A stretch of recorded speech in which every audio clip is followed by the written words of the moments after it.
आयुष्यामध्ये एक प्रसंग घडला आणि मग महाराजांनी हा अभंग लिहिला. झालं काय, महाराजांच्या घरी काही स्नेही मंडळी बसलेले चर्चेला, आणि चर्चेचा विषय काय असेल हो.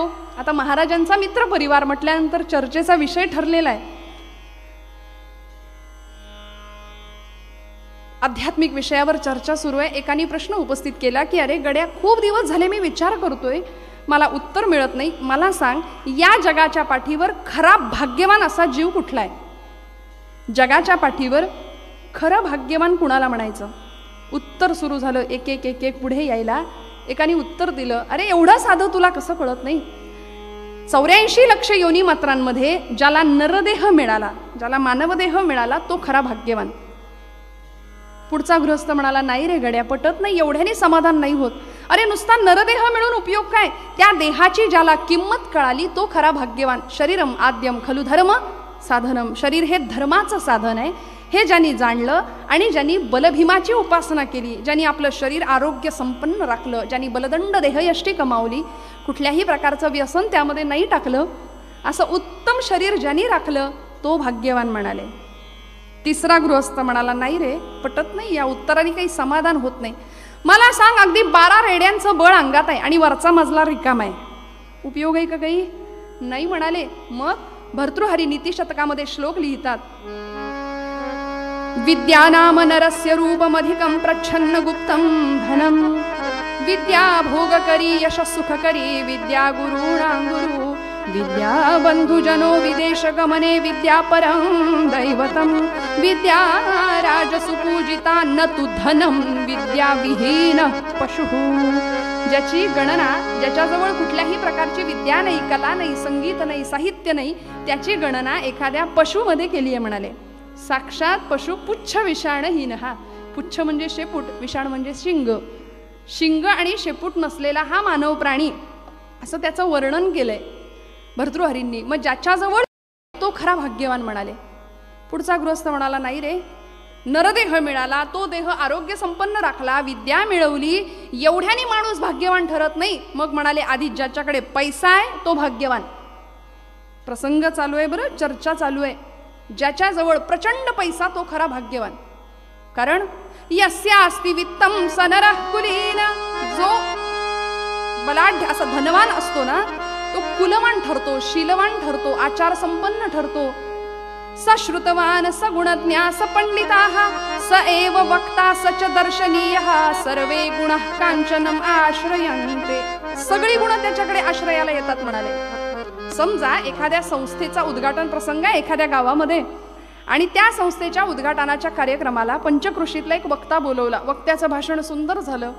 अध्यक्ष महाशय आले होते, प्रचंड पैसा जवळ. बोलायला उभे राहिले. फारशी कला अवगत नव्हती. वक्ता दशसहस्रेषु असं म्हणतात, आणि सुरुवात केली.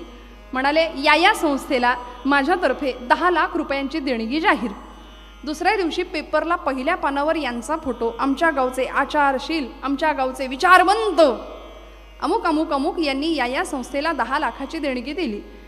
पण मला सांगा, हा फोटो त्या माणसाचा आहे की त्या 10 लाखाचा आहे? मग म्हणाले, आधी पैसा पाहिजे, कारण रुपयाभोवती फिरते दुनिया, जोवरी पैसा तोवरी पैसा, ही जगाचे नियम आहे, रीत आहे. असा प्रसंग सुरू आहे, माझ्या पदरचं नाही सांगत. तो गृहस्थ आपलं म्हणणं पटवून देतोय. म्हणाले, आधी पैसा पाहिजे, मग भाग्यवान माणूस. पुढचा गृहस्थ म्हणाला, नाही रे, एवढ्यानी काही माणूस भाग्यवान नाही ठरणार. नरदेह मिळाला, तो देह आरोग्य संपन्न राखला, पैसा मिळवला, ज्ञान मिळालं, पण मला सांग, असा माणूस जर एकटा असेल, आपण म्हणतो एकटा जीव, पण असा जर एकटा मनुष्य असेल तर त्याला खऱ्या अर्थी इतरांची दुःख जगाचं नाही कळणार कदाचित. म्हणून मनुष्य प्रापंचिक, जो मनुष्य प्रापंचिक आहे तो खरा भाग्यवान. ज्याच्याकडे प्रपंच आहे तो खरा भाग्यवान. इथंपर्यंत आलं सगळं. तरी पण म्हणाले, काहीतरी कमी पडतंय. सगळं तर आहे आमच्याकडे, मग आम्ही भाग्यवान का नाही? कुठेतरी दुःखाचा लवलेश आयुष्यामध्ये आहे, कुठेतरी काहीतरी नडतं अडतं आमचं, मग आम्ही भाग्यवान कसे ठरणार? हे सगळं आमच्याकडे असून आम्ही भाग्यवान का नाही? तेव्हा तुकोबाराय तिथे आले आणि महाराज म्हणाले, अरे इतका सुंदर विषय तुम्ही सगळ्यांनी हाताळला, पण मला सांगा, नरदेह ज्याच्या कृपेने तुम्हाला मिळाला, ज्ञान ज्याच्यामुळे तुम्हाला मिळालं, पैसा ज्याच्या कृपेने तुम्हाला मिळाला, हे सगळं ज्यांनी तुम्हाला दिलं, प्रपंच ज्यांनी तुम्हाला दिला, त्या भगवंताला तुम्ही विसरला आणि त्याच्याविषयी अंतःकरणामध्ये ज्या भक्ताच्या जिव्हाळा आहे तो खरा भाग्यवान म्हणाले. आणि अभंगाचं पहिलं चरण लिहिलं, जाणे भक्तीचा जिव्हाळा तोची दैवाचा पुतळा. ज्याला हे भक्तीचं मर्म कळालं, भक्तीचं रहस्य कळालं, तो खरा भाग्यवान आहे म्हणाले. महाराजांनी देवभक्ती करा असं सांगितलंच मंडळी. फक्त मंदिरात बसून टाळ कुटून देवभक्ती होणार नाही. धर्माचे पालन करणे, पाखंड खंडन हेची आम्हा करणे काम, बीज वाढवावे नाम, असंही तुकोबरायांनी एकीकडे सांगितलं. पण हा जो जिव्हाळा शब्द वापरलाय ना तो फार महत्वाचा आहे. या अभंगाचं सार सगळ्यात या शब्दामध्ये आहे मंडळी. भक्ती करा असा आग्रह कुठल्याच संतांनी केला नाही, पण जी भक्ती तुम्ही कराल त्या भक्तीमध्ये काय असलं पाहिजे. आम्ही भक्तीचे अनेक प्रकार करतो, जपजाप्य, दानधर्म, तीर्थयात्रा, नामस्मरण, पण त्यामध्ये काय असलं पाहिजे हा विषय आम्हाला संतांनी मांडला, हा आग्रह आम्हाला संतांनी केला. आज तीच गोष्ट आमच्याकडे नाहीये मंडळी. बरं, हा जिव्हाळा फक्त परमेश्वराला द्यायचा का, फक्त भगवंताच्या मूर्तीविषयी ठेवायचा का? नाही. तुमच्या माझ्या नात्यामधला जिव्हाळा जो आज हरवत चाललाय. आज विज्ञानाची प्रगती प्रचंड वेगाने होतीये, प्रचंड वेगाने जग धावतंय. 2G, 3G, 4G, आता 5G. घरात आजीच नाही ही परिस्थिती आहे. एक काळ होता ना, सगळी मुलं बाळं घरी आली की देवापुढं बसायची. सगळ्या माता भगिनी आज आमच्या आजी माझ्यासारख्या आहेत इथे. सगळी लेकरं बाळं देवापुढं बसायची, पाठेपर्वचे म्हटले जायचे, देवाला दिवा लावला जायचा. वडीलधारी माणसं जीवनाच्या अनुभवांचं त्याला दर्शन घडवायचे. पण आता 7च्या आत घरात पूर्वी होतं, आता संध्याकाळ झाली की सगळे बाहेर पडतो आम्ही. ही परिस्थिती आहे. का? आता आम्ही सोफिस्टिकेटेड ना, आम्ही इतके सोफिस्टिकेटेड झालो की ब्लॉक संस्कृतीमध्ये शेजारी कोण राहतं याचा पत्ता नाही. सुशिक्षितपणाची व्याख्या खूप बदलली अलीकडे. आमच्यातला जिव्हाळा संपला मंडळी. म्हणून संतांनी आम्हाला संवेदनशीलता दिली. म्हणून संतांचं बोलणं सुद्धा किती मवाळ आहे बघा बरं. का माहितीये? तुकोबरायच म्हणतात, नको नको देवा तार्किकांचा संग, मला तरकट लोकांच्या संगतीत ठेवू नको म्हणाले, फार विद्वान लोकांच्या संगतीत ठेवू नको. कारण पुलंचं वाक्य आहे ना, ते म्हणाले अवघड असलेलं सोपं करून सांगतात ते संत, आणि सोपं असलेलं अवघड करून सांगतात ते विचारवंत म्हणाले. त्यामुळे अशा लोकांचा फार संग मला नको, मला आपलं साध्या भोळ्या भक्तांच्या संगतीत ठेव. कारण खरं सांगू, विद्वानांच्या बोलण्यामुळे समाज प्रभुभावित होतो, विद्वानाच्या बोलण्यामुळे समाज प्रभावित होतो, प्रभाव पडतो पांडित्याचा. पण संतांच्या बोलण्याने समाज प्रभुभावित होतो. विद्वान मेंदूची भाषा बोलत असतात, पण आमचे संत हृदयाची भाषा बोलतात. विद्वानाला अर्थ पाहून बोलावं लागतं, पण संत बोलतील त्याला अर्थ प्राप्त होतो. जयाचे अंतरी भगवंत अचल राहिला निवांत, ते सहजी बोलत ब्रह्मनिरूपण. अहो, सहज वाक्य निघालं तरी त्याला ब्रह्मनिरूपणाचा दर्जा प्राप्त होतो. मग अशी जिव्हाळ्याची भक्ती आम्हाला संतांनी करायला शिकवली. पण आज दुर्दैव आमचं, आज आम्हाला माणसातला माणूस दिसेना मंडळी. दगडातला आणि पाषाणातला देव कुठून दिसणार, ही वस्तुस्थिती आहे. रस्त्याने जाताना सुद्धा आमची तरुण पिढी मंदिर बघितलं की असा नमस्कार करते की केलाय की नाही देवाला सुद्धा कळलं नाही पाहिजे असा नमस्कार. जिव्हाळा आमच्याकडे कुठून येणार? एका गृहस्थांनी मला प्रश्न विचारला होता. म्हणाले, आळंदीला एवढ्या लोकसंख्येने लोक धावत असतात, कार्तिकी एकादशी, आषाढीच्या निमित्ताने पंढरपूरला एवढ्या लाखोंच्या संख्येने लोक सगळे धावतात, काय म्हणाले त्या समाधीमध्ये खरंच ज्ञानराज आहेत का? म्हटलं आहेत, फक्त डोकं टेकवणारा दगड नसावा म्हणजे मिळवलं. आज माणसातला माणूस आम्हाला दिसेना मंडळी. म्हणून संतांनी आम्हाला ना हा जिव्हाळा दिला, जो की तुमच्या माझ्याकडे आहे. फार काही त्याला द्यायचं नाही. म्हणून प्रपंचामध्ये आम्हाला सगळं बाहेरून आणावं लागतं. सकाळी उठल्यापासून रात्री झोपेपर्यंत हे संपलं आणा, ते संपलं आणा, हे संपलं आणा, सारखं आणावं लागतं. संत म्हणतात परमार्थामध्ये बाहेरचं काहीच लागत नाही, आहे ते सगळं आतच आहे, आहे ते सगळं इथं आहे. आणि हा जिव्हाळा कुठून सुरू होतो? वाचलेला किस्सा आहे तुम्हाला, एखादा मेसेज वाचला असेल, मी मुद्दाम ओघात आलंय म्हणून सांगते. हा जिव्हाळा आमचा नात्यातला, कुटुंबातला किती हरवत चालला. संतांनी आम्हाला का शिकवला हा जिव्हाळा? मुंबईहून, न्यूयॉर्कहून मुंबईला एक विमान येत होतं मंडळी, आणि त्या विमानामध्ये एक 70चं जोडपं होतं. आजी आजोबा होते, 6 महिन्याचं बाळ होतं त्यांच्याजवळ. रडून आकांत चालला होता त्याचा. सगळे लोक त्याला शांत करण्याचा प्रयत्न करत होते. शेवटी न राहून एकाने विचारलं, आजोबा, आजी, हा 6 महिन्याचा मुलगा तुमच्याकडे कसा काय म्हणाले? कोण आहे हा? त्या आजीने उत्तर दिलं. मंडळी नीट ऐका. ती आजी म्हणाली, हा माझा नातू आहे. फार लांबचं नाही सांगत मंडळी, आपल्या आसपासचा हा प्रसंग आहे.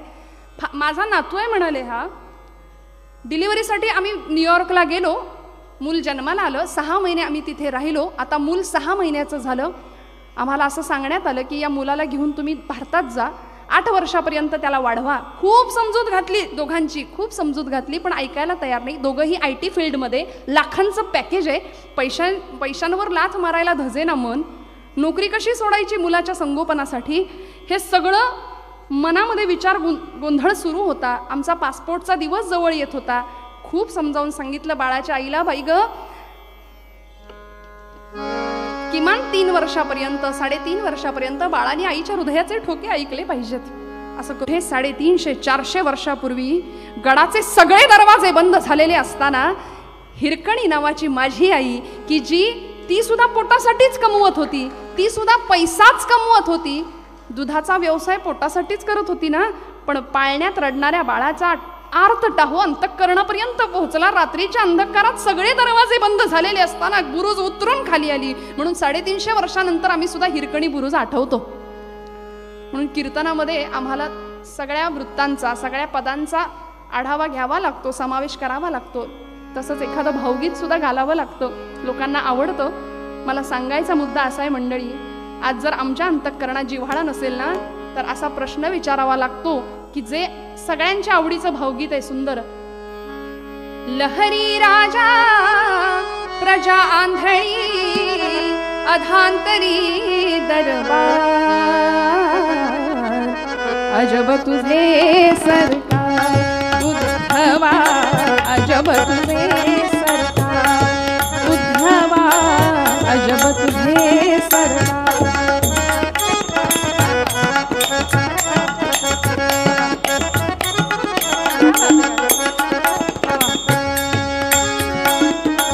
इथे फुलांना मरण जन्मता, इथे फुलांना मरण जन्मता, दगडाला पण चिरंजीविता, दगडाला पण चिरंजीविता, बोरी बाभळी खुशाल जगती, चंदन माथी कुठार, अजब तुझे सरकार.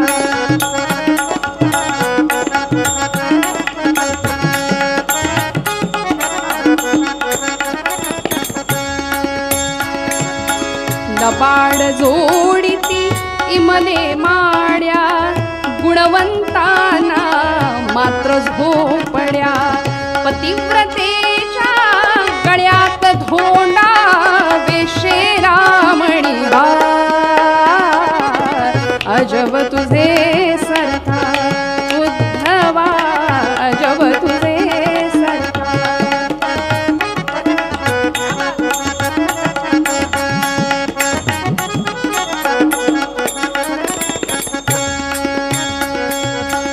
वाईट तितुके इथे पोसले, वाईट तितुके इथे पोसले, भलेपणाचे राज्य नासले, या पृथ्वीच्या पाठीवरला माणसास आधार,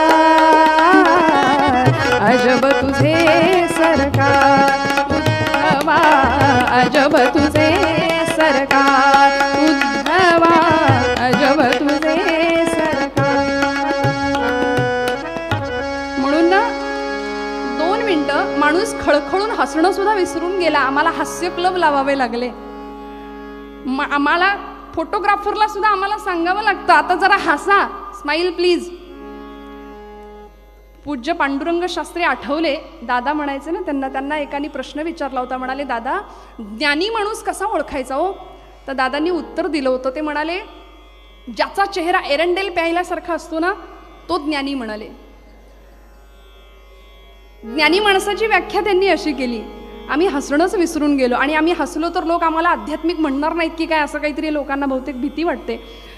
आज हा जिव्हाळा तुमच्या माझ्या हृदयामध्ये प्रगट व्हावा मंडळी. माऊलींनी तो जिव्हाळा टिपला, विश्वाचा आर्त त्या हृदयामध्ये एकवटलं होतं. अनेक संतांनी आम्हाला संवेदनशीलताच दिली. ज्ञानराजांनी दृष्टांत दिलाय ज्ञानेश्वरीमध्ये. कुठून तो जिव्हाळा सुरू होतो बघा. मग तीही जे जे करावे ते मजची पडणे आगवे, जैसे अजात पक्षाचे जीवे पक्षिणी जिये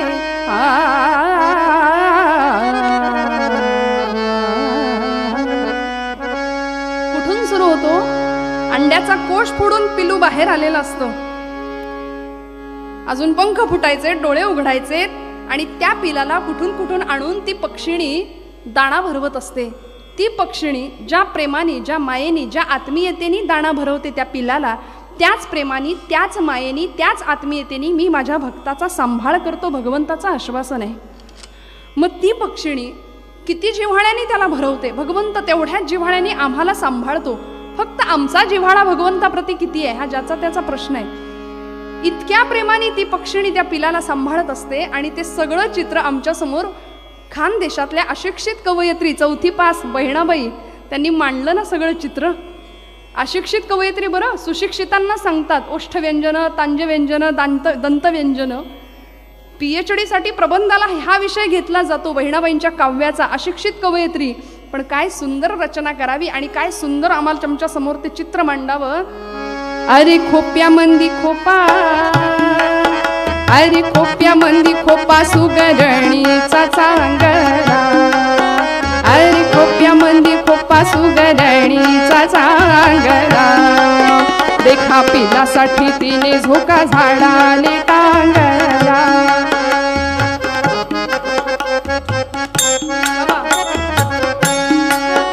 देखा पिलासाठी तिने झोका झाडाले टांगला. खोपा इनला इनला जसा झुलता बंगला, अरे खोप्या मंदी खोपा सुगरणीचा चांगला, एका पिलासाठी तिने झोका झाडाले टांगला. माझ्याकडे वेळ कमी आहे, कथा भाग आहे. काय सुंदर पद मंडळी. ती चिमणी त्या पिलाला असं नाही म्हणत तू माझी म्हातारपणची काठी आहे बरं, माझा 7/12चा उतारा, बँक बॅलन्स सगळं तुझ्या नावे होणार आहे. ती चिमणी तिचं काम करत राहते.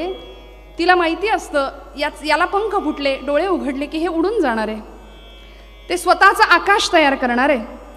ते पिलू उडून जातं, स्वतःचं आकाश तयार करतं आणि ते आभाळ, ते आकाश बघून चिमणीच्या डोळ्यात जे आनंदाचं आभाळ साठतं, माऊली त्याला साक्षात्कार म्हणतात. हा जिव्हाळा आम्हाला जमेल, ही संवेदनशीलता एकमेकांप्रती आम्हाला जमेल. तुकोबराय म्हणाले, जाणे भक्तीचा जिव्हाळा तोच दैवाचा पुतळा. अभंगाचं 2रं चरण. आणि कनये माझ्या मना हो का पंडित शहाणा. फार काही पांडित्य विद्वत्ता तिथे भगवंतासमोर ओतून आणावी असं काही भगवंताला अपेक्षित नाही. साधा नमस्कार जरी तुम्ही निष्ठेने केला तरी तो भगवंताला प्रिय आहे. गीतेच्या 10व्या अध्यायामध्ये गोपालकृष्ण म्हणतात, तेषां सततयुक्तानां भजतां प्रीतिपूर्वकं ददामि बुद्धियोगंतम येन मामुपयांती. ते जे सतत माझी उपासना आणि माझं स्मरण ज्या भक्ताला सतत आहे, जिव्हाळ्याने जो माझी आठवण करतो त्याला मी सहाय्यभूत आहे. अभंगाचं 3रं चरण. नामरूपी जडले चित्त दास त्याचा मी अंकित. ज्या भक्ताचं चित्त भगवंताच्या नामाशी एकरूप आहे. मंडळी, भगवंत भक्ताचा दास होतो बरं कसा, एक उदाहरण सांगून पुढे जाणार आहे. किती दास्यत्व करावं. जी जनाबाई दळिता कांडिता तुझं गायीनं अनंत असं म्हणते आणि भगवंताला आळवते. भल्या सकाळी पहाटे जनाबाईनी जात्यावर दळायला बसावं, एक पाय पसरावा, जात्याच्या खुंट्याला हात लावावा. आता असं तरुण पिढी समोर सांगायचं म्हटलं जातं सूप तर म्हणतात कुठं जातं, काय जातं. हे सगळं म्युझियममध्ये ठेवावं. आपण सगळे ज्येष्ठ आहात पण तरी सुद्धा जातं म्हटलं की ओवी आली. आणि जनाबाईंनी ओवी नावाचं वृत्त मराठी साहित्याला दिलंय. किती गोड आवाजामध्ये पांडुरंगाला आळवावं. पांडुरंगा सख्या येशील का रे, किती गोड आवाजामध्ये. आणि हे जातं आम्हाला खूप सुंदर अध्यात्म शिकवतं मंडळी. खालची तळी आहे ना ती अध्यात्माची आहे घट्ट, वरची तळी आहे ती प्रपंचाची आहे जी सतत आम्हाला फिरवते. आणि आम्ही दाणे आहोत. ते कुंड आहे, जीवशिव कुंड जनाबाई म्हणतात त्या कुंडाला. आम्ही सगळे दाणे रूप असलेले त्या जात्यामध्ये असे भरडले जातोय, सगळे रहाट गाडग्यात त्या. पण काही दाणे त्यांचं पीठ होत नाही. बरं, जे दाणे त्या खुंटाला धरून आहेत, त्या कुंडाला धरून आहेत ना, त्यांचं पीठ होत नाही. ती जागा म्हणजे आमच्या संतांचं तत्वज्ञान आहे. ती जागा म्हणजे आमचे संत आहेत, आमचं अध्यात्म आहे. ते ज्याला कळलं त्याला खरं भक्तीचं मर्म कळलं असं म्हणतात. जनाबाईंनी गोड आवाजामध्ये पांडुरंगाला आवाज द्यावा, भगवंता ये की रे बाबा, कधी येशील माझ्या समोर. जनी मांडी ते दळणा नाम ओठी घोळते. पांडुरंगा सख्या ये की रे बाबा, भारी जड हे जाते तुझी या विना. भगवंता सख्या येशील का रे. पांडुरंगाने सांगावं, जने जने जने थांब, हाक तुझी येता कानी, झोप उडाली गावाई, काग दळतेस एकली माझी या विना. पांडुरंगा सख्या आलास करे, हात तुझा लागला रे, जात झालं हलक हलक, दारी आलं अमृत पीक तुझी या दिठेन. किती दास्यत्व. सगळ्या कामांमध्ये जनाबाईचं सहाय्य घ्यावं, जनाबाईला सहाय्य करावं. आणि जनाबाई गोड आवाजात ओव्या गाते, लोकांना 2-2 आवाज बाहेर ऐकू येत आहेत बाहेर. आणि असं काही घडलं, अशा प्रवृत्तीची माणसं आजच आहेत असं नाही, समाजामध्ये त्याही काळी होती. लोकांनी चर्चा सुरू करावी, म्हणे जनाबाईच्या झोपडीतनं 2-2 आवाज येतात, ताबडतोब चौकशी केली पाहिजे. गावचे पाटील, गावचे कुलकर्णी सगळे आले, जनाबाईच्या झोपडीला घेराव घातला. जने जने जने दार उघड. जनाबाईने पीठ चोपड्यात भरावं, दरवाजा उघडावा. पाटील समोर. पाटील अहो सकाळी सकाळी माझ्याकडं काय काम काढलंय सा. जने बाकीचं बोलू नको, आतमध्ये कोण आहे तेवढं सांग. अहो कुठं कोण आहे तवा, मी एकटीच जाळण दळतीये. जने 100 माणसांनी 2 आवाज ऐकल्यात आणि तू बरी म्हणते ग मी एकटीच आहे, खरं सांग आतमध्ये कोण आहे. पाटील आता माझ्या बोलण्यावर विश्वास नाही तुमचा, तर वाटलं तर झडती आहे माझ्या झोपडीची, कुठं कोण आहे तवा. जने खोटं बोलू नकोस, खरं सांग कोण आलं होतं. जनाबाईने हळूच सांगावं, पाटील पंढरीचा पांडुरंग आला होता. वा ग वा म्हणे, पंढरीचा पांडुरंग तुझ्या झोपडीत, आमासनी दिसत नाही तुला दिसतो, कशाला का आला होता जने.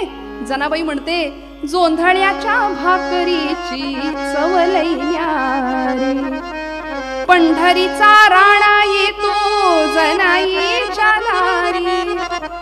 आता पाटलांच्या सगळ्या लोकांच्या डोक्यावरून हे तत्वज्ञान चाललंय. जने जने जने खरं सांग, कशाला आला होता पांडुरंग, तुला दिसतो आम्हासनी दिसत नाही, असा लपवून तरी कुठं ठेवलायस ग. जनाबाई म्हणते, लपवायचा कुठं असतो, हृदयाचा बंदी खाना केला, हृदयाचा बंदी खाना केला, हृदयाचा बंदी. आत विठ्ठल कोंडीला, आत विठ्ठल कोंडीला, हृदयाचा बंदी खाना केला. 2 मिनिट. हृदयाचा बंदी खाना केला.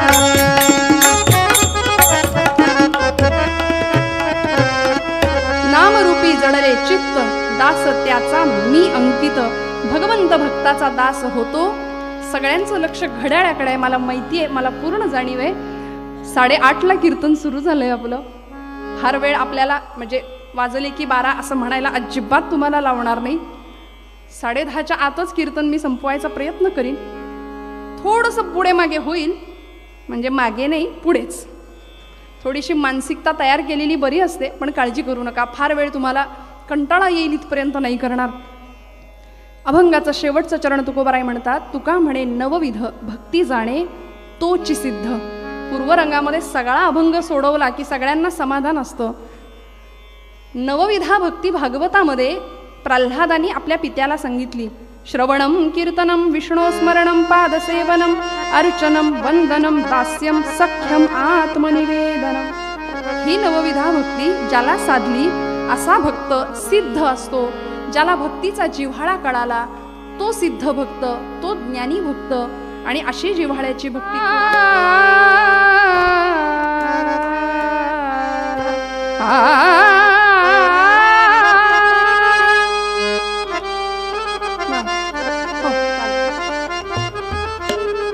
जाणे भक्तीचा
कीर्तनाच्या प्रथेप्रमाणे थोडा वेळ हरिनामाचा गजर करायचा, हाताने टाळी, मुखाने गोड आवाजामध्ये नामस्मरण.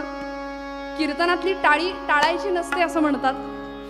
बरं, ही टाळी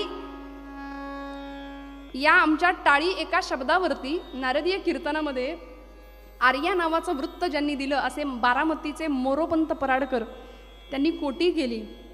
ते म्हणाले ही टाळी टाळू नका. बरं, आध्यात्मिक विषय बाजूला ठेवून वैज्ञानिक विषय डॉक्टरी परिभाषेत सांगायचं म्हटलं तरी ॲक्युपंक्चरसाठी चप्पल वेगळी वापरावी लागत नाही म्हणाले.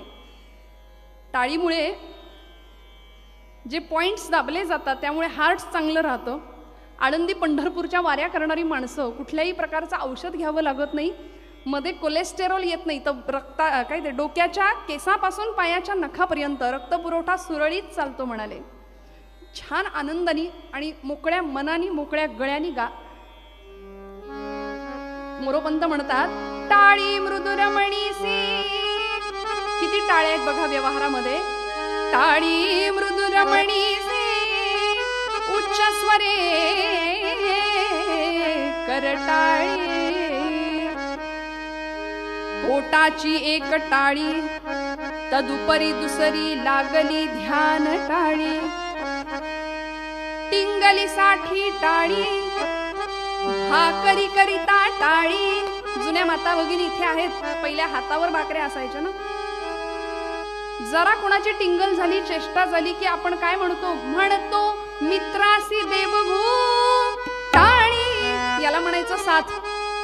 टाळा टाळी सटाळी क्या बात.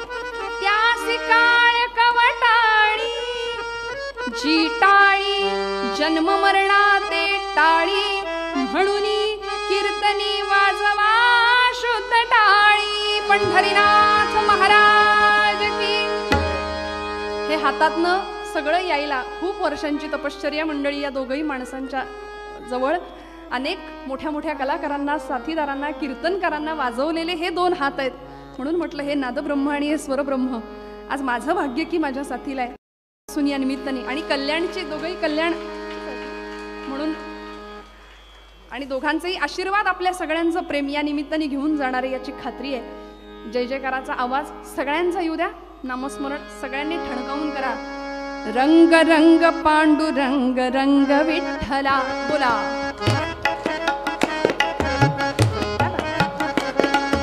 रंग रंग पांडुरंग रंग विठ्ठला.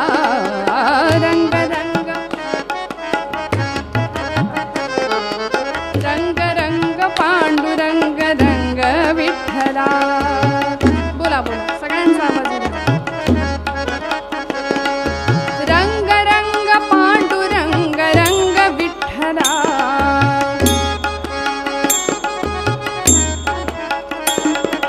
रंग रंग पांडुरंग रंग विठ्ठला. सगळ्यांचा आवाज द्या. बोला रंग रंग पांडुरंग रंग विठ्ठला.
पंढरपूरला घेऊन चला बरं का. ओ कितीक दिवस तुमच्या मागे लागलीये पंढरपूरला घेऊन चला चला म्हणून. आता काय बी तुमचं ऐकायची नाही, मला पंढरीला घेऊन चला म्हणजे चला. अगं ऐक, हट्ट नको करू. जगामध्ये 3 हट्ट फार प्रसिद्ध आहेत ना, बालहट्ट, राजहट्ट आणि तिसरा तुम्ही जाणताच. त्यामुळे या तिसऱ्या हट्टासमोर माणूस कितीही घट्ट असला तरी मठ्ठ होतो म्हणे. त्यामुळं काहीच चालेना, मला काहीच माहिती नाही, मला पंढरपूरला घेऊन चला म्हणाली. अगं ऐक, हट्ट करू नको. अशा अवस्थेमध्ये पंढरपूरचा प्रवास तुला झेपणार नाही. नरसी बामणीवरून पंढरपूरला जायचं होतं बरं का, आणि एवढा मजल दरमजल प्रवास आपल्याला झेपणार नाही. तब्येतीला, प्रकृतीला थोडे दिवस थांब, मग आपण पंढरपूरला जाऊ, पांडुरंगाचं दर्शन घेऊ. नाही नाही, अहो काल रात्री पांडुरंगाने स्वप्नात येऊन मला दृष्टांत दिलाय, गोणाई पंढरपूरला येऊन राहा, माझ्या दारात येऊन राहा, नामस्मरण कर, नामसंकीर्तन कर, तिथेच उदरनिर्वाह कर आणि आता तिथेच राहा. मी नाही ऐकणार, मला पंढरपूरला घेऊन चला. दामा शेट्टींचं काहीच चालेना. दामा शेट्टी म्हणाले, गोणाई अगं एवढा मोठा प्रवास करणार, पण ठीक आहे, तुझी तयारी आहे ना, पांडुरंगाने तुला बोलावलंय म्हणतेस, चल जाऊया. रात्र कशी बशी पार पडली, पहाट उजाडली आणि भल्या पहाटे बैलगाड्या जुंपल्या आणि बैलगाडीमध्ये बसून प्रवास सुरू झाला. मजल दरमजल करत ही सगळी मंडळी पंढरपूरला पोहोचली सुद्धा. कीर्तनामध्ये असंच असतं बरं, म्हणजे आता निघाले आणि लगेच पोहोचले असं म्हणाल तर मग बघता बघता पंढरपुरामध्ये आले. चंद्रभागेचं स्नान झालं, नगर प्रदक्षिणा झाली, पुंडलिकाचं दर्शन झालं, गोपाळपुरा पाहिला. राऊळामध्ये पांडुरंगाचं दर्शन घ्यायला आली मात्र गोणाई माता. ते सावळं परब्रह्म डोळ्यांमध्ये डोळे भरून साठवलं. भगवंता किती रे गोड दिसतोस सख्या, किती रे गोड दिसतोस. आणि आता सगळी दर्शनं झाली म्हटल्यानंतर निघायची वेळ झाली. दामा शेट्टी म्हणाले, गोणाई चल बरं आता लगबग कर, आपल्याला माघारी परतायला हवं, नरसी बामणीला परत पोहोचायचंय. आणि अशा अवस्थेमध्ये तू प्रवास करतेयस वेडे का? कारण गोणाई माता गर्भवती होती मंडळी, पोटामध्ये भगवंताचा अंश वाढत होता. आणि अशा परिस्थितीमध्ये एवढा प्रवास करून भगवंताचं दर्शन घ्यायला गोणाई माता आलीये. दामा शेट्टी म्हणतात, गोणाई चल माघारी. गोणाई माता म्हणते, कुठे माघारी? आता माघारी वगैरे काही नाही, इथेच राहणार, इथेच राहायचं, पंढरपुरातच मुक्काम करायचा, त्याचं नामसंकीर्तन करायचं. शेवटी दामा शेट्टींचा नाईलाज झाला, तिथेच राहावं लागलं. अहो पंढरपूरचं काय भाग्य आहे, आधी पंढरी आहे म्हणे, मग वैकुंठ नगरी. किती मोठं पंढरपूरचं महात्म्य आहे. आधी रचिली आधी रचिली आधी रचिली आधी रचिली पंढरी मग वैकुंठ नगरी मग वैकुंठ नगरी.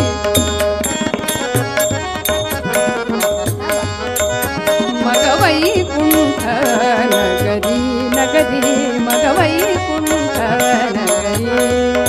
आधी रचिली हो आधी रचिली पंढरी मग वैकुंठ नगरी नगरी मग वैकुंठ नगरी.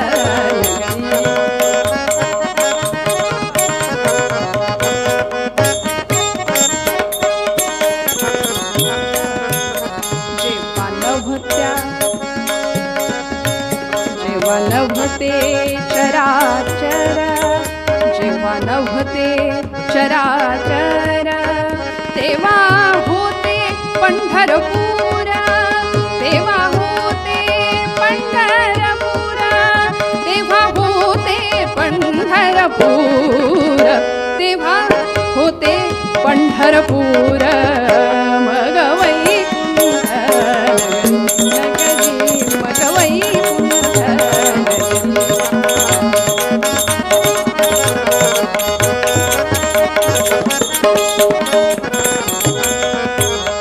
जेव्हा नवत्या गोदा गंगा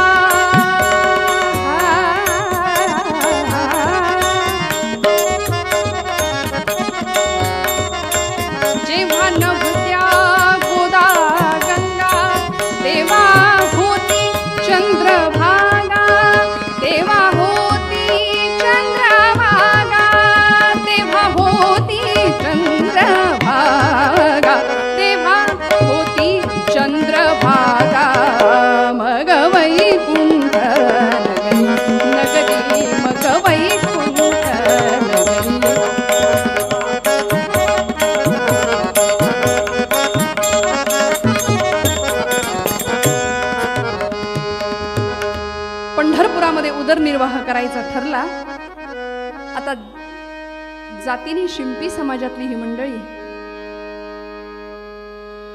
शिंप्याचा व्यवसाय कपड्यांचंच दुकान थाटलं. पंढरपूरच्या बाजारपेठेमध्ये भलं मोठं दुकान थाटलं आणि एखाद्या व्यापाऱ्याला सुद्धा लाजवेल असा आचार, असा व्यवहार सुरू झाला. जोडोन या धन उत्तम व्यवहारे, उदास विचारे वेच करी, या न्यायाने प्रपंच सुरू झाला, उदरनिर्वाह सुरू झाला.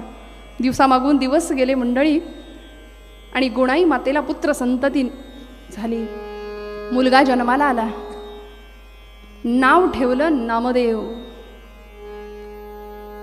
पांडुरंगाच्या नामासाठी आपण इथे आलो म्हणून नाम, आणि त्यांनी दिलेला हा प्रसाद म्हणून देव. पूर्वीच्या काळी नावं सुद्धा अशी ठेवली जायची की ती नाव उच्चारलं की त्या कार्याचं वलय डोळ्यासमोर यावं. मेरी झाशी नाही दूंगी असं म्हटलं की झाशीच्या राणीचा कुठला अवतार डोळ्यासमोर उभा राहतो? असा घोड्याच्या टापा 2 उचललेल्या आहेत, पाठीमागं त्या दामोदराला बांधलेली आहे, हाताशी तलवार धरलेली झाशीची राणी डोळ्यासमोर उभी राहते. शिवाजी नाव उच्चारलं की आमचं रक्त सळसळतं.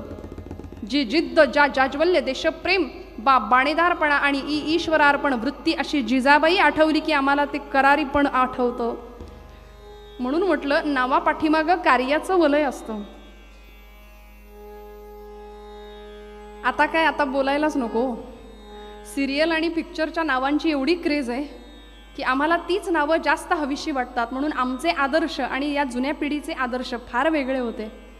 आमच्या पिढीच्या एखाद्या मुलाला किंवा अगदी 20-25 मुलाला विचारलं, अगदी 5 वर्षाच्या बाळाला विचारलं तुझा आदर्श कोण आहे, तर तो सहज उत्तर देतो, कोण? जो कोर्टामध्ये जजनी फाशी नाही बरं, तुरुंगवासाची शिक्षा सुनावली गेली असताना कोर्टाच्या दारात ढसाढस रडतो असा सलमान खान नावाचा हिरो आजच्या पिढीचा आदर्श आहे, आयडॉल आहे. आणि तुमच्यासारख्या जुन्या पिढीला जर आम्ही तुमचे आदर्श कोण, तर कोर्टामध्ये जजनी तुरुंगवास नाही फाशीची शिक्षा दिली असताना सुद्धा मेरा रंग दे बसंती चोला, माहे रंग दे बसंती चोला असं म्हणणारा भगतसिंग जुन्या पिढीचा हिरो होता. तो आदर्श होता. ही जनरेशन गॅप आहे एवढी मोठी आणि ती इतकी वाढत चालली आहे दिवसेंदिवस. नाव ठेवलं सुंदर नामदेव, भगवंताचा प्रसाद दिसामासानी मोठा होतोय. आणि वयाच्या 5व्या वर्षी घडलेला प्रसंग मंडळी आपण जाणता. पण कीर्तनातून तीच कथा, तेच चरित्र पुन्हा ऐकणं. सगुण चरित्रे परम पवित्रे सादर वर्णावी, ऐसी कीर्तन मर्यादा ही संतांच्या घरची असं म्हटलंय. वयाच्या 5व्या वर्षी नामदेव महाराजांच्या आयुष्यात घडलेला प्रसंग, स्वतःचं आयुष्य, स्वतःची नामदेव गाथा लिहिली आहे नामदेव महाराजांनी. जणू काही स्वतःचं आत्मचरित्र लिहिलंय. प्रचंड भागवत धर्माचा प्रसार या संतांनी केलाय. काय प्रसंग घडावा. संध्याकाळची वेळ. दामा शेट्टींचा असा रोजचा संकल्प होता की रोज पांडुरंगाला नैवेद्य द्यायचा आणि मग स्वतः भोजन करायचं. पांडुरंगाला नैवेद्य अर्पण केल्याशिवाय अन्न ग्रहण करायचं नाही, हा स्वतःचा संकल्प नित्य नियमाने आजपर्यंत सुरू होता. पण उद्या काही कामासाठी व्यापारानिमित्ताने परगावी जावं लागणार होतं. उद्याचा देवाचा नैवेद्य कोण दाखवणार प्रश्न पडला. म्हणून आपल्या 5 वर्षाच्या नाम्याला विचारलं, नाम्या माझं एक काम करशील बाळा, उद्या पांडुरंगाला नैवेद्य तू द्यायचास. नामदेव महाराज म्हणाले, हो का नाही.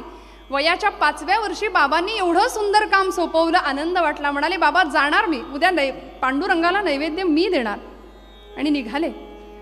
सगळी तयारी झाली. त्या रात्री झोपले. दुसऱ्या दिवशीची पहाट उजाडायची वाट बघतायत. रात्रभर झोप येईना का, तर पांडुरंगाला नैवेद्य मी देणार आहे, मी समर्पण करणार आहे. हा समर्पण भाव श्रोते हो, भक्तीमध्ये निष्काम भक्ती संतांनी अपेक्षित केली. आम्ही सकाम भक्ती करतो, आम्हाला काहीतरी त्या बदल्यात हवं असतं म्हणून आम्ही भक्ती करतो. नामदेवांनी वयाच्या 5व्या वर्षी काय करावं, काय अलौकिक सिद्धी कमावली असेल त्या वयामध्ये. पहाटेपासून आईच्या मागे लागले. दामा शेट्टी निघून गेले त्यांच्या कामाला. आणि आई लवकर जेवायला तयार कर, मला पांडुरंगाला नैवेद्य द्यायचंय. गुणाई माता म्हणते, नाम्या अरे उठल्या उठल्या देव जेवायला बसणार आहे वे, अरे जरा उजाड होतं दे, मग उठू दे भगवंताला, ती भूपाळी काकड आरती होऊ दे, मग माध्यान्नीला मी देईन तुला नैवेद्याचं ताट, घेऊन जा. नाही, कसा बसा वेळ काढला. माध्यान्नीची वाट पाहिली. आता पहाटे उठल्यापासून या 5 वर्षाच्या लेकराच्या पोटात प्रचंड भूक लागलेली. पण बाबांचा संकल्प, बाबांनी सांगितलं होतं, नाम्या पांडुरंग जेवल्याशिवाय आपण जेवायचं नाही. एवढंच एक वाक्य लक्षात ठेवलं आणि नामदेव माध्यान्नीची वाट पाहत बसला. भर माध्यान्नीला गोणाई मातेने सुंदर ताट तयार करून दिलं पंचपक्वान्नाचं, नैवेद्याचं. केळीचं पान वरती झाकलं आणि नामयानी ते ताट हातात घेतलं. दुडू दुडू दुडू दुडू राऊळामध्ये धावत गेला आणि पांडुरंगाच्या समोर उभा राहिला. मंडल केलं, ताट ठेवलं, पाणी फिरवलं आणि म्हणाले, करा सुरुवात. आता एवढ्या अर्जवानं काही पांडुरंग जेवणार नव्हता हो. एवढ्या अर्जवानं ते पाषाणातलं चैतन्य हलणार नव्हतं. का रे पांडुरंगा, रोज माझे बाबा येतात आणि आज मी आलोय म्हणून चवण्या ढवण्या लावलेस की काय? तरी पांडुरंग उठे ना बोले ना. 5 वर्षाचा नामया विचार करतोय ना, पांडुरंगा अरे जेव की रे बाबा, तुझ्यासाठी सकाळी लवकर उठलोय. बाबांनी मला सांगितलंय पांडुरंग जेवल्याशिवाय आपण जेवायचं नाही. मला भूक लागली अरे पांडुरंगा, जेव की रे बाबा.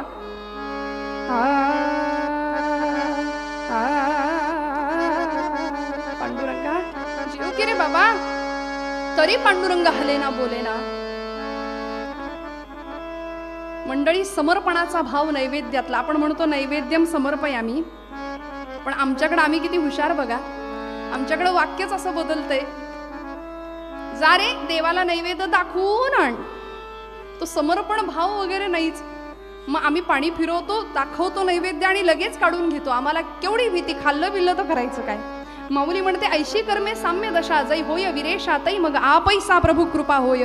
ती कृपा चालत येते.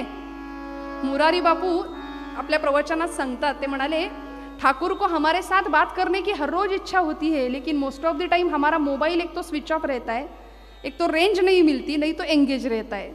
त्याला रोज आम्हाला भेटायचंय परमेश्वराला, पण आम्हाला दुर्दैवाने वेळ नाहीये, कारण आम्ही इतके धकाधकीचं आयुष्य जगतो. नामदेव महाराज हट्ट करतात, पांडुरंगा जेव की रे बाबा. कटेवरी हात तुझे विटेवरी पाया, कटेवरी हात तुझे विटेवरी पाया.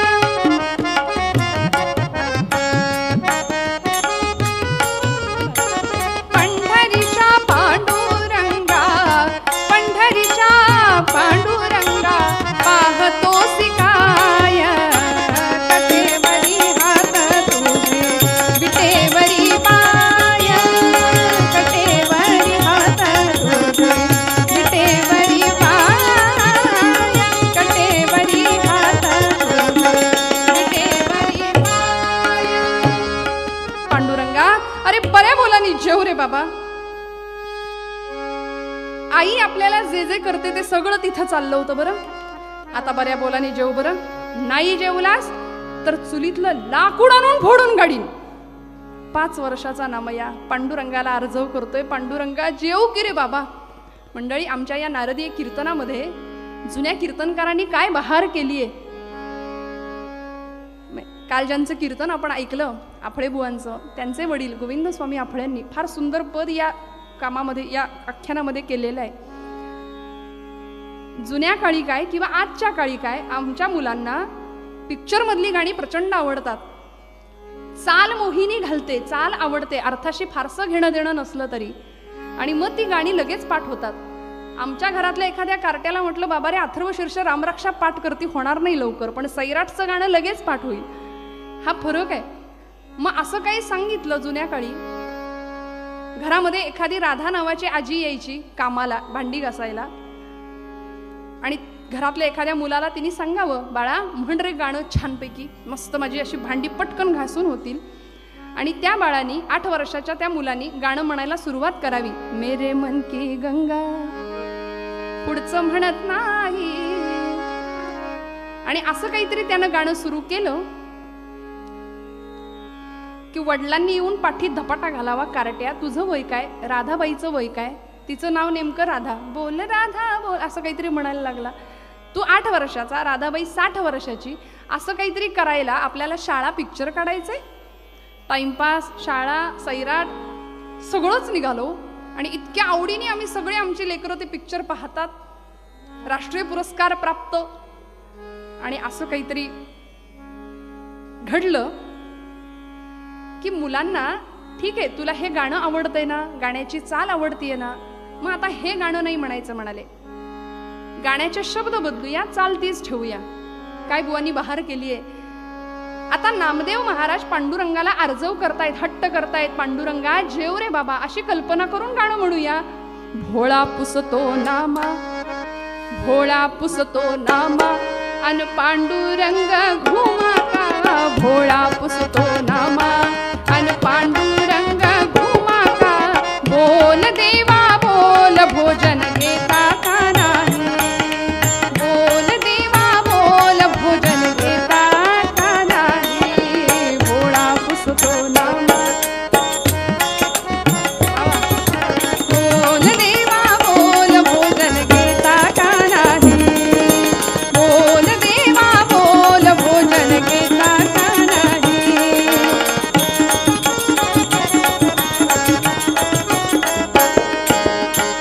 खीरपुरी कानवला हे आवडतेच तुम्हा सारे, रुसणे फुगणे शोभत नाही, सांगू तुला मी किती रे. मग विठ्ठल हसला गाली, आला हात कटेचा खाली, बोल देवा बोल भोजन घेता का नाही.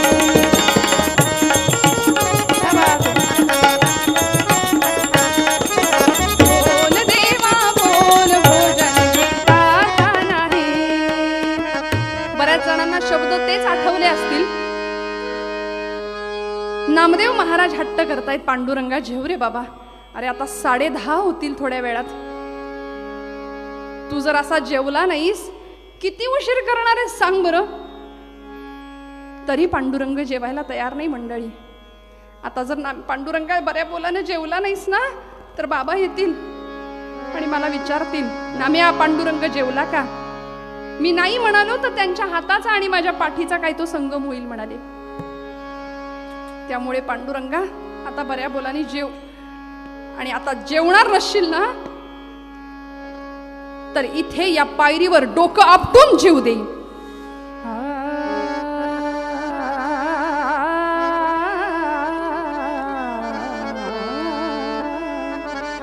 आता बऱ्या बोलाने जेवला नाही तर इथे या पायरीवर डोकं आपटून जीव देईन पांडुरंगा, असं म्हणायला नामदेव महाराज धावले. 5 वर्षाचा नामया धावला, मात्र धरलं डोकं थडकन आपटणार. एवढ्यात डोक्याला लागलंच नाही, डोक्याखाली मऊसर हात लागला आणि गाभाऱ्यातनं आवाज आला, नाम्या नाम्या, अरे दगडाचा देव कधी जेवतो का रे, दगडाचा देव कधी जेवतो. नामदेव महाराज हुशार म्हणाले, पांडुरंगा मी काही वेडा नाही, अरे दगडाचा देव कधी बोलतो का रे. बोललास आता बऱ्या बोलानी जेव. साठून पुसून पांडुरंगाला ताट स्वच्छ करायला लावलं मंडळी नामदेव महाराजांनी, आणि रिकामं ताट घेऊन दुडू पळत पळत आपल्या घरी आले.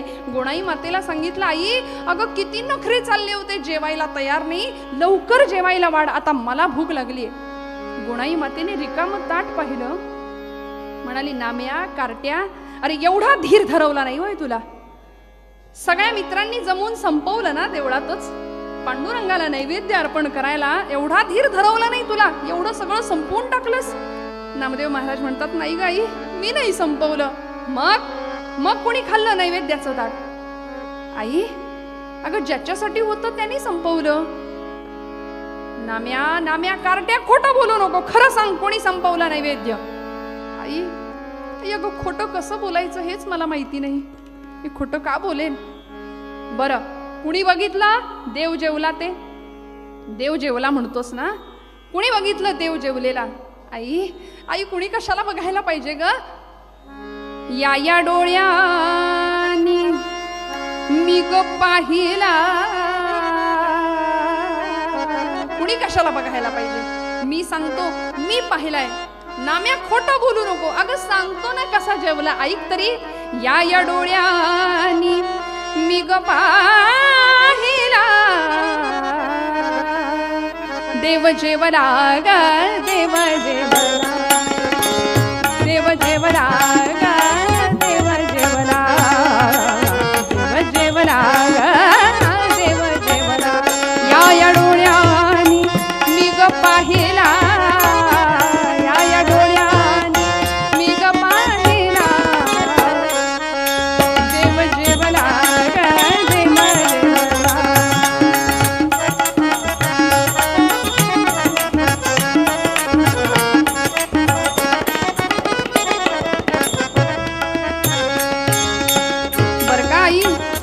कसा जेवला सांगू का?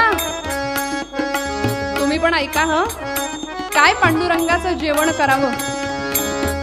आई, खीर दिली होतीस, मुरडीचा कालवला दिला होतास. कसा जेवला पांडुरंग सांगतो ऐक. कमरेवरचा काढून हात, कमरेवरचा काढून हात, कालविला तो दूध भात, मोडी मुरडीचा कानवला ग, मोडी मुरडीचा कानवला ग, देव जेवला ग, देव जेवला, देव जेवला ग, देव जेवला, देव जेवला ग, देव जेवला.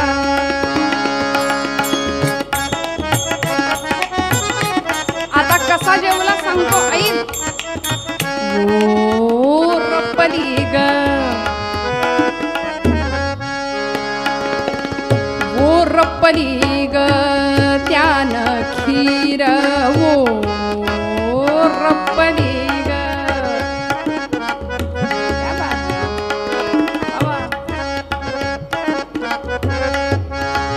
ओ रप्पली ग, त्यानं खीर, तोंडी लाविली कोशिंबीर, भुरका आमटीचा. क्या बात. म्हणून म्हटलं अशी साथ ही 2 तासापुरती खरी साथ वाटते. भुरका आमटीचा. नाहीतर मग काही ठिकाणी 2 तास साथ नाही 7.5 आहे की काय असा अनुभव येतो. पण मनापासून दोघांना खरंच धन्यवाद देते. क्या बात आहे.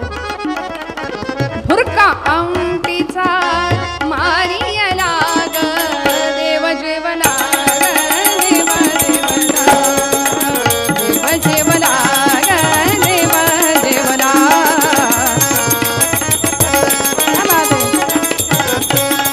या डोळ्यांनी मी ग पाहिला, देव जेवला ग, देव जेवला, देव जेवला ग, देव जेवला, देव जेवला ग, देव जेवला. आई, आई देव जेवला ग, विश्वास ठेव. मंडळी, कोणाही माता तर ऐकतेच आहे. आणि हा सगळा प्रसंग नामदेवाच्या तोंडातनं दामाशेट्टी ऐकत होते. दाराशी उभे राहिलेले दामाशेट्टी हातातली पिशवी केव्हा गळून पडली कळालं नाही. नामयाच्या तोंडून ऐकलं, पांडुरंग नाम्याच्या हातून जेवला. 5 वर्षाच्या माझ्या नाम्याच्या हातून पांडुरंगाने जेवण केलं. घरात थांबले नाही, आपण आलोय हे कुणाला कळू दिलं नाही.